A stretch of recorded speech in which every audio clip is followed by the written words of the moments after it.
Acetic acid के बारे में। पहले समझते हैं कि एसिटिक एसिड के जितने भी सिम्टम्स हैं उनकी ओरिजिन क्या है, रूट काज क्या है। पहले इसको समझते हैं, फिर इसके 5 इंडिकेटर सिम्टम्स को देख लिया जाएगा कि एसिटिक एसिड के बेहतरीन 5 इंडिकेटर सिम्टम्स कौन कौन से हैं, और लास्ट में देख लिया जाएगा कि इस मेडिसिन को कैसे यूज किया जाए। एक जनरल सी बात समझ लीजिए कि जितने भी एसिड हैं, एसिडिक ग्रुप की जो मेडिसिन है, चाहे फास्फोरिक एसिड हो, चाहे एसिटिक एसिड हो, या फिर और जितने भी एसिड ग्रुप के मेडिसिन हैं, उसमें वीकनेस उसका फीचर्स है। यानी वीकनेस जरूर रहेगा अगर उस मेडिसिन के नाम में क्या लगा है, एसिड। चाहे एसिड मेयोर हो, चाहे एसिड बेंजोइक हो, चाहे एसिड नाइट्रिक हो। जितने भी एसिड ग्रुप की मेडिसिन है या फिर जिन मेडिसिन के नाम में एसिड लगा है, उसमें वीकनेस जरूर है। वीकनेस उसका स्पेशल फीचर्स है। तो इस बात को आप समझ लीजिए हमेशा, जब भी किसी को वीकनेस हो या वीकनेस वाला पेशेंट आपके पास आता है, तो इमेजिन करिए कि और सिम्टम्स से मैच करवाइए, और मैच करने के बाद घूम फिर के कोई एक एसिड ग्रुप की मेडिसिन आ जाती है। आज फिलहाल बात हो रही है एसिटिक एसिड की। यानी जो एसिटिक एसिड है ना, जो विनेगर है, जो सिरका है, उसमें 8 से 10% पाया जाता है एसिटिक एसिड। बहुत काम का मटेरियल है, और आप जान ही रहे हैं कि डाइजेस्टिव प्रोसेस में यूज होता है एसिटिक एसिड। और इस एसिटिक एसिड से जो डाइजेस्टिव प्रोसेस की हेल्प तो होती है, लेकिन वही अगर एबनॉर्मलिटी क्रिएट हो गई तो उसको ठीक करने के लिए भी यूज किया जाता है। होम्योपैथी में इस एसिटिक एसिड को पोटेंटाइज किया गया है। पोटेंटाइजेशन एक अलग प्रक्रिया है, उसके थ्रू उसकी जो पावर है उसको बढ़ाया जाता है। तो पोटेंटाइजेशन की प्रक्रिया के बाद इसकी जो क्षमता है उसको बढ़ा ली जाती है। जैसे रामायण है ना, रामायण में हनुमान की पावर को बढ़ाते हैं जामवंत, कुछ बातें बोलते हैं उनको कि तुम इतने बलशाली थे, पहले छोटे थे तो इस तरह से ऐसे हुआ। तो जो किसी को प्रमोट करना, मोटिवेट करना ही होम्योपैथी का पोटेंटाइजेशन है। यानी जो एसिटिक एसिड है उसको पोटेंटाइज कर दिया गया है, उसके बाद सिम्टम्स को ठीक करती है। तो देखिए जो एसिटिक एसिड है उसका फार्मूला इस तरह से है, ये है एसिटिक एसिड, ये एसिड है, भले वीक एसिड है, कमजोर एसिड है, लेकिन क्या काज करता है, बर्निंग। और बर्निंग मतलब जलन। और यूं समझिए कि जो सबसे ज्यादा एसिड बनता है वो कहां बनता है, स्टमक में। तो यहाँ पे जो स्टमक है, इस तरह से जो कुछ भी हम लोग फूड सप्लीमेंट खाते हैं पहले कहाँ जाता है, स्टमक में आ जाता है। इस तरह से ये है स्टमक। स्टमक में एक एसिड ऑलरेडी पहले से है, HCl। एक एसिड पहले से है HCl, और HCl क्या उत्पाद मचाए हुए है, यहाँ पे जलन हो रही है, पेट में, स्टमक में बर्निंग हो रही है। ठीक है, और बर्निंग हो रही है, उसके पीछे कारण क्या है कि संभावना बनती है कि उसमें क्या हो, अल्सर हो। काफी टाइम से अगर ऐसा हो रहा है, एक आध बार कभी हो जाता अलग इशू है, अगर फ्रिक्वेंटली बार बार ऐसा हो रहा है तो संभावना बनती है उसमें क्या हो, अल्सर हो। और यही अल्सर 4, 6, 10 सालों बाद संभावना बनती है कैंसर का रूप ले लेने की। इसलिए जो स्टमक का कैंसर होता है तो उसमें पेट में भयानक जलन होती है, और इतनी जलन होती है कि आप कितना भी पानी पीजिए, प्यास नहीं बुझती। उसको बोलते हैं अनक्विंचेबल थ्रस्ट। तो देखिए एक एसिड है HCl, जो नेचुरल तरीके से बनता है। अगर ये ज्यादा बन रहा है तो पेट में क्या होगा, जलन होगा। अब ऊपर से एक दूसरा एसिड है, एसिटिक एसिड है। तो अगर इसमें आएगा तो एक प्रोसेस चलता है जिसको बोलते हैं बफरिंग मैकेनिज्म। उस बफरिंग मैकेनिज्म के थ्रू यहाँ का जो HCl है उसकी औकात थोड़ी सी कम हो जाएगी, यानी उसकी एसिडिटी थोड़ी सी कम हो जाएगी। एक बायोकेमिकल प्रोसेस चलता रहता है, और उस बायोकेमिकल प्रोसेस को बोलते हैं इक्विलिब्रियम मेंटेन होता है। और उस इक्विलिब्रियम की वजह से क्या होता है, एक कॉम्प्लेक्स प्रोसेस है, उसकी हम लोग बात नहीं करते, बस यूं समझिए कि स्टमक में HCl, अब हमने इसमें क्या यूज कर दिया, एसिटिक एसिड। ठीक है, तो अब होता क्या है कि ये जो जलन है वो कम हो जाती है, और उसके पहले क्या होती जाती है, जलन। इसी जलन को कम करने के लिए, इसी जलन को खत्म करने के लिए ये पेशेंट बार बार पानी पीता रहता है। अनक्विंचेबल थ्रस्ट है। थ्रस्ट जब इसको फीवर होती है तभी थ्रस्ट नहीं लगता, अदरवाइज इसको खूब ज्यादा थ्रस्ट है, प्यास है, और पानी खूब ज्यादा पीता है तो सीधी सी बात है यूरिन भी खूब ज्यादा आएगा। और खास बात क्या है, इसको कॉन्स्टिपेशन हो या फिर डायरिया हो, प्यास इसको लगना जरूरी है। तो इस तरह से जो एसिटिक एसिड या फिर HCl शरीर में उत्पाद मचाए रखता है। यानी कोई एक एसिड वीकनेस तो काज करेगा ही करेगा। तो इस तरह से इसके सिम्टम्स की ओरिजिन होती है कि पेट में HCl की वजह से क्या बन गया है, अल्सर बन गया है। बाद में यही 4-8-10 सालों बाद कैंसर बन सकता है।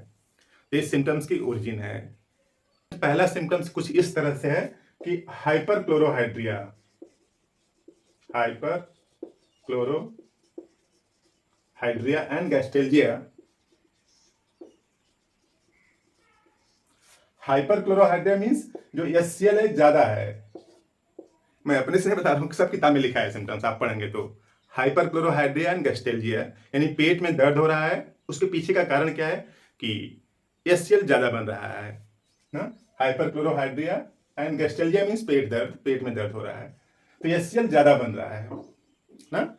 तो हाइपरक्लोरोहाइड्रिया, गैस्ट्रेल्जिया। अब इसका सिम्टम्स, इसका लेटर ऑन कंसेक्वेंस क्या होगा, बाद में क्या होगा, स्टमक में क्या बन सकता है, अल्सर बन सकता है। ठीक है, अल्सर बन सकता है और काफी समय बाद 8-10 सालों बाद क्या बन सकता है, कैंसर भी बन सकता है। तो ये पहला सिम्टम्स है hyperchlorhydria, gastralgia, stomach ulcer and later on cancer. ये पहला। दूसरा सिम्टम्स कुछ इस तरह से है कि आप यूं समझिए कि एसिड भी है, यहीं पर अल्सर भी बन रहा है, तब क्या होगा, बर्निंग पेन होगा, जलन होगी इन स्टमक, जहां पे अल्सर बना है वहीं पे तो एसिड बन रहा है, यानी एक तो अल्सर ऊपर से एसिड, तो बर्निंग पेन इन स्टमक। ठीक है, और बर्निंग पेन हो रहा है तो क्या होगा, इस पेन को खत्म करने के लिए शरीर अपने आप क्या करेगा, तो उस पर पानी डालो। कहीं पे जलन हो रही तो क्या डालते हैं, पानी डालते हैं। तो burning pain in stomach with अनक्विंचेबल thrust, with thrust, ये दूसरा सिम्टम्स है। तीसरा सिम्टम्स कुछ इस तरह से है कि डायरिया है, डायरिया विथ अनक्विंचेबल थ्रस्ट, यानी डायरिया विथ अनक्विंचेबल,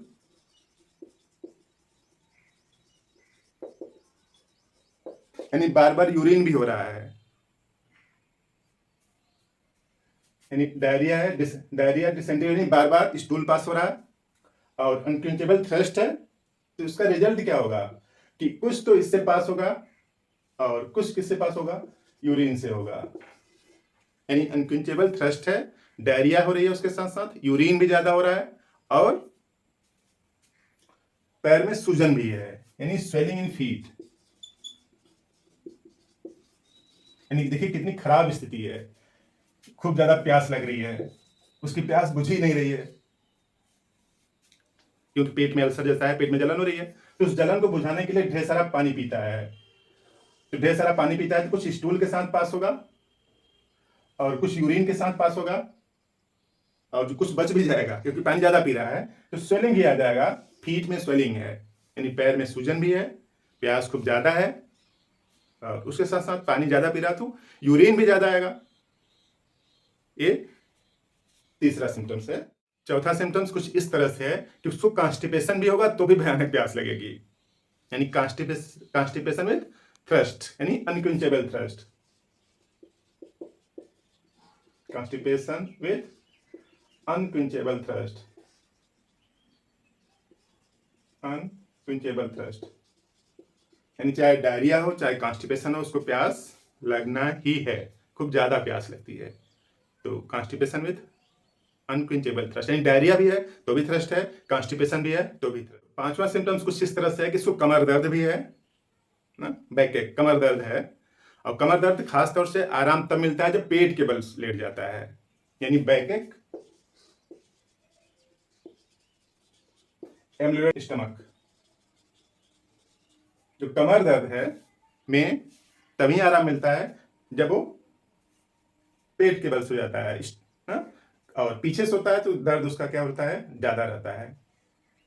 तो इस तरह से कुल 5 सिम्टम्स हैं। छठा सिम्टम्स कुछ इस तरह से कि जब फीवर है तब उसको प्यास नहीं लगती है, और जब फीवर ठीक हो जाता है तो भयानक प्यास लगने लगती है, कमजोरी तो है ही, और उसके साथ साथ इसका जो प्रीप्यूस है ना, फिमोसिस जैसा हो गया है, जो लिंग के ऊपर वाला जो पोर्शन होता है वो पीछे आ जाता है, नॉर्मली पीछे आ सकता है, आ जाता है, लेकिन यहाँ पे क्या है कि आगे का जो पोर्शन है वो टाइट हो गया, वहाँ की स्किन टाइट हो गई इस तरह से, जैसे पेनिस है यहाँ पे तो आगे वाला पोर्शन इस तरह से यहाँ पे ऐसे, तो यहाँ की स्किन अब पीछे आ जाती है, तो यहाँ पे क्या है, स्किन उसकी टाइट हो गई है तो पीछे नहीं आ पाता, तो उसको बोलते हैं फिमोसिस। कुछ इसी तरीके के और सिम्टम्स हैं, लेकिन बेहतरीन 5 सिम्टम्स यही हैं जो आपने समझा। अब इसको यूज कैसे करेंगे, 30 पावर की ले लें इस मेडिसिन को, और 4 बूंद सुबह जीभ पर लें खाली पेट। एस्टिक एसिड 30 पावर की दवा 4 बूंद जीभ पर लें खाली पेट, एक टाइम लें। तो इस तरह से जो एसिड ज़्यादा बन रहा है, पेट में जलन हो रही है, खूब ज़्यादा प्यास लग रही है, डायरिया हो चाहे डिसेंट्री हो, इन सब समस्याओं से इस एस्टिक एसिड से आराम मिल जाएगा, ठीक हो जाएगा। आपने पूरा वीडियो देखा, कुछ बात समझ में आई तो आप जरूर लिखिए कि कौन सी बात समझ में आई। आप इस बात को लिखा करिए कि कौन सी बात समझ में आई आपको, और इस वीडियो को लाइक कर दें, शेयर भी कर दें। आपने पूरा वीडियो देखा, थैंक यू।